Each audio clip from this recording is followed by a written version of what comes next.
Olá, é um prazer ter você aqui. Você está no Theo Reformata Cast e sim, aqui a teologia reformata sua mente. É isso mesmo. E hoje vamos dar continuidade aos assuntos abordados nos podcasts anteriores. Vamos mergulhar de novo no livro Somos Todos Teólogos, uma introdução à teologia sistemática, e o foco hoje é o capítulo 18, que já começa com um título assim, bem forte: A Criação do Homem. O livro abre falando de uma mudança radical na forma como a nossa cultura, a cultura ocidental, enxerga a origem dos seres humanos. Quase um terremoto filosófico. O autor argumenta que, por séculos, a gente tinha uma fundação. A visão judaico-cristã dava o tom, né? A humanidade tinha um lugar especial, um propósito que vinha de um criador.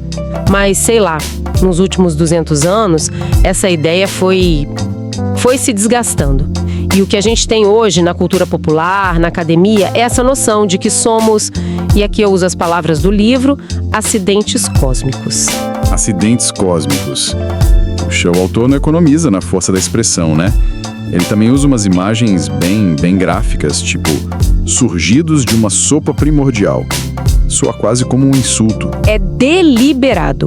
A intenção é justamente essa, é chocar para mostrar o quanto o status da humanidade caiu nessa nova visão. E a metáfora continua. Somos germes amadurecidos vivendo, olha isso, num dente de engrenagem da vasta máquina cósmica.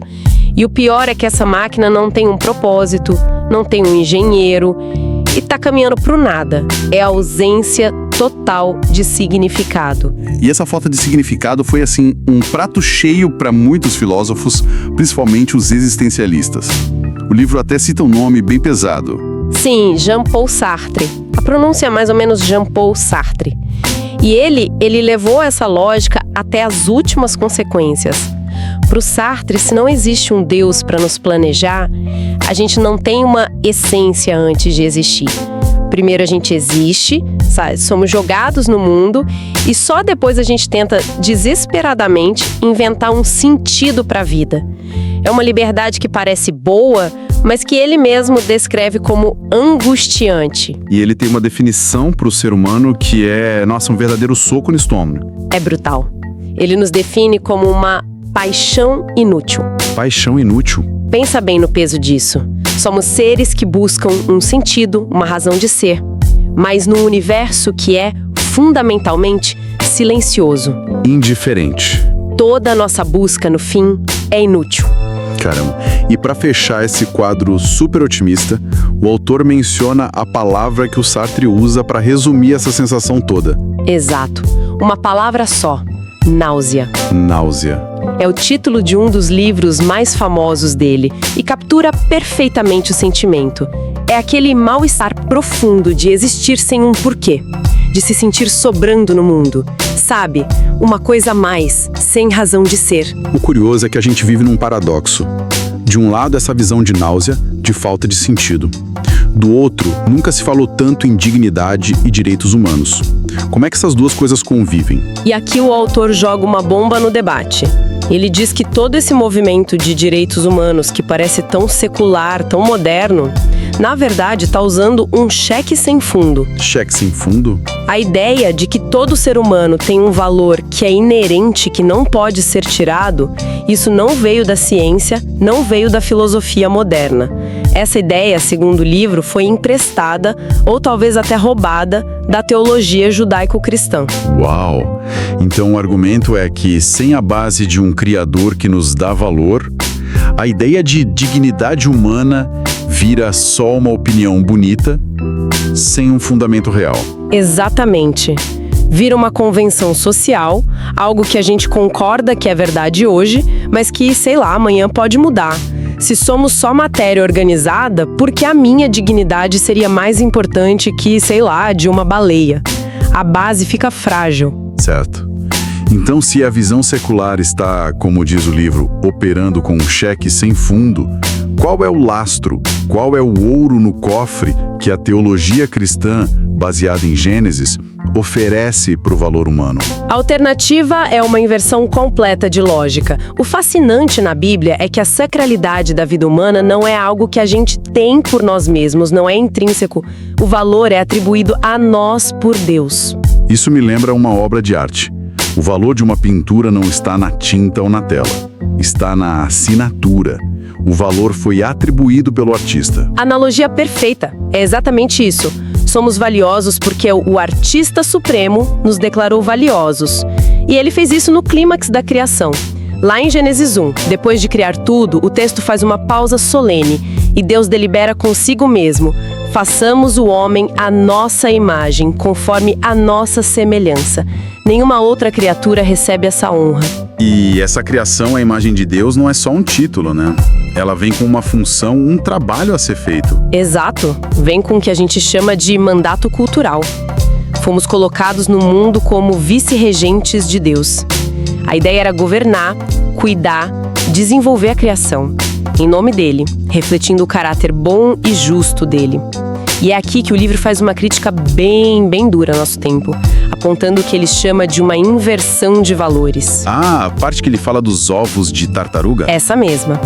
O autor diz que o mundo hoje, às vezes, coloca mais valor em ovos de tartarugas marinhas do que no embrião humano, que se dá mais dignidade a baleias do que à humanidade.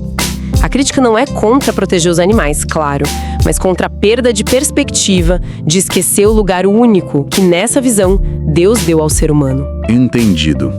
O ponto central é que o valor não depende da nossa utilidade ou capacidade, mas dessa decisão divina. Mas o texto de Gênesis usa duas palavras: imagem e semelhança. Isso sempre me deixou com uma pulga atrás da orelha.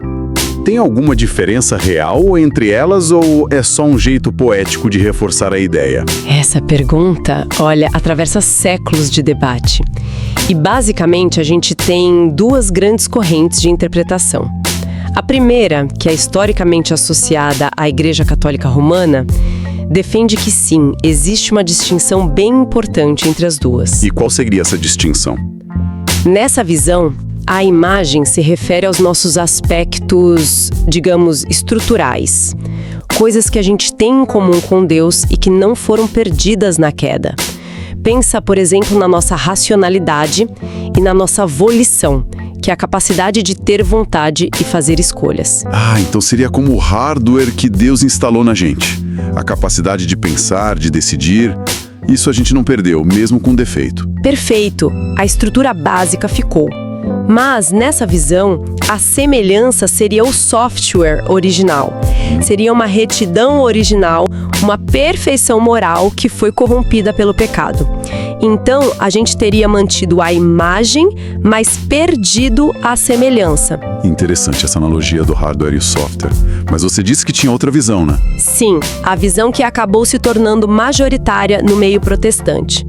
Ela argumenta que não existe essa distinção técnica entre as palavras. Na verdade, a frase "a nossa imagem, conforme a nossa semelhança" seria um exemplo de uma figura de linguagem hebraica. Uma figura de linguagem. O nome é um pouco complicado. Endiades. Endiades. Explica isso aí. A pronúncia é Endiades. É um nome difícil para uma ideia simples. É quando você usa duas palavras diferentes para expressar uma única ideia para dar mais ênfase. O livro dá um exemplo ótimo de Romanos 1. O texto diz que a ira de Deus é contra toda impiedade e perversão dos homens. Paulo não está listando duas coisas separadas, sabe? A impiedade aqui e a perversão ali. Ele está descrevendo uma coisa só, a perversão ímpia da humanidade.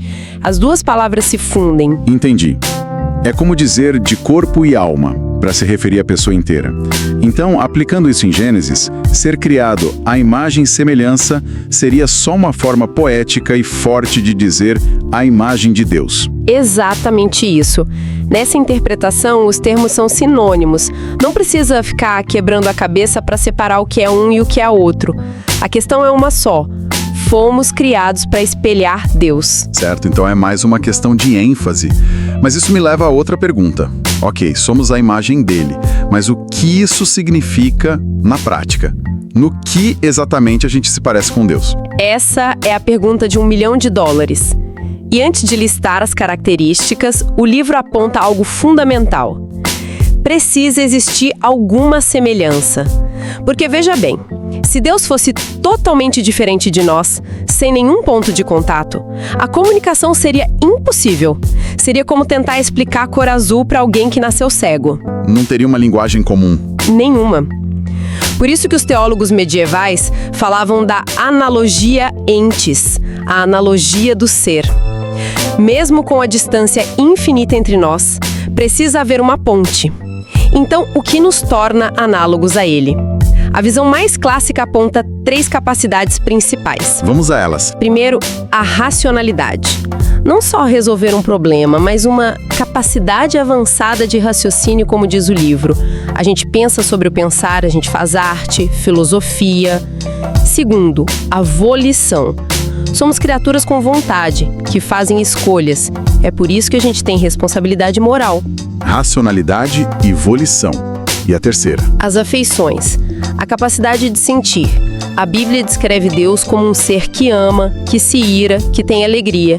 E nós, de forma finita e muitas vezes distorcida, também sentimos. Essas 3 coisas, mente, vontade e coração, nos fazem criaturas morais, capazes de se relacionar com Deus de uma forma única. Essa visão parece bem completa. Mas eu imagino que a teologia não parou por aí. Deve ter tido debate. Menos Karl Barth. Ele olhou para o texto de Gênesis e notou uma coisa. Logo depois de façamos o homem à nossa imagem, o texto completa: homem e mulher os criou. Para o Barth, a chave não estava nas nossas capacidades internas, mas na nossa capacidade de relacionamento. Nossa, isso muda tudo. Deixa de ser sobre o que eu tenho dentro de mim e passa a ser sobre como eu me conecto fora. Precisamente. Ele chamou isso de analogia de relacionamento. Assim como Deus existe em relacionamento na Trindade, nós refletimos a Deus quando vivemos em comunidade, em relação. A imagem de Deus não é algo que eu tenho sozinho, é algo que se manifesta entre nós. É uma perspectiva muito bonita. Mas o livro parece levantar uma pequena ressalva a essa ideia, não é? Sim, uma ressalva importante. Se a imagem de Deus for apenas a capacidade de se relacionar, a distinção entre nós e os animais fica um pouco turva. Porque eles também se relacionam, claro. Exato. Lobos, golfinhos, eles têm estruturas sociais complexas. Então, muitos teólogos hoje não veem a visão do Barth como uma substituição, mas como um complemento. Somos racionais, volitivos, afetivos e relacionais. Certo. Tudo isso descreve o projeto original. Mas quando a gente olha para o mundo e para dentro de nós mesmos, não parece que a máquina está funcionando bem. O que a queda, o pecado, fez com essa imagem de Deus em nós? Essa é a questão que define a nossa condição. E a resposta da teologia é muito precisa. A imagem foi danificada, mas ela não foi destruída ou obliterada. Ah, isso é fundamental. Totalmente. Mesmo no nosso estado caído, pecador, a gente ainda carrega a imagem de Deus. É por isso que o assassinato é um crime tão grave. É um ataque a um portador da imagem do Criador. Eu gosto da ideia de uma imagem danificada. É como um espelho antigo, sabe? Rachado, manchado. Ele ainda reflete a luz, mas a imagem que ele mostra sai toda distorcida, fragmentada. A analogia do espelho rachado é perfeita. Pensa naquelas capacidades que a gente mencionou, nossa racionalidade. O livro diz que ela foi infectada pelo pecado. A gente não perdeu a capacidade de pensar, mas agora a gente raciocina falaciosamente. Nossa vontade. Ainda escolhemos, mas a nossa vontade está corrompida, inclinada para o egoísmo. E as afeições? A gente ainda ama, mas ama as coisas erradas ou da maneira errada. A estrutura está lá, mas o funcionamento está defeituoso. A missão original de refletir o caráter de Deus para o mundo, então falhou. O espelho quebrou. Falhou miseravelmente. Em vez de mostrar como Deus é, a gente reflete uma caricatura. E é exatamente aqui que a história da Bíblia apresenta grande solução. Se o primeiro Adão, o primeiro portador da imagem, falhou, Deus envia o segundo Adão, Cristo.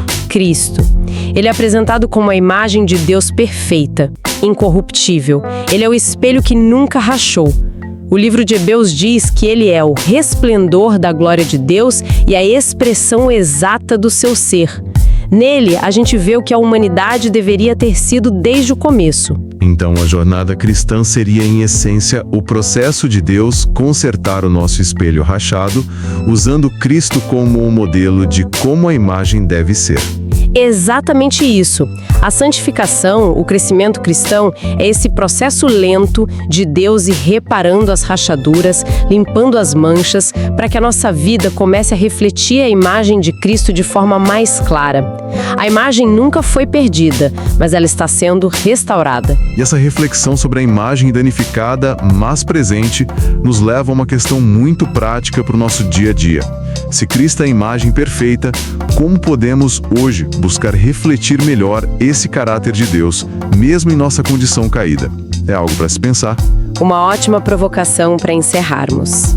Se quem nos ouve gostou dessa análise e quer acompanhar toda a nossa série sobre o livro Somos Todos Teólogos, procure as playlists aqui no nosso canal.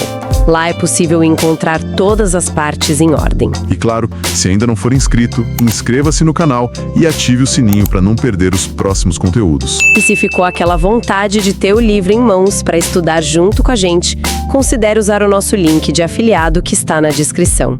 Comprando por ele, não se paga nada a mais e ainda se ajuda este projeto a continuar crescendo. Muito obrigado pela companhia. Até a próxima!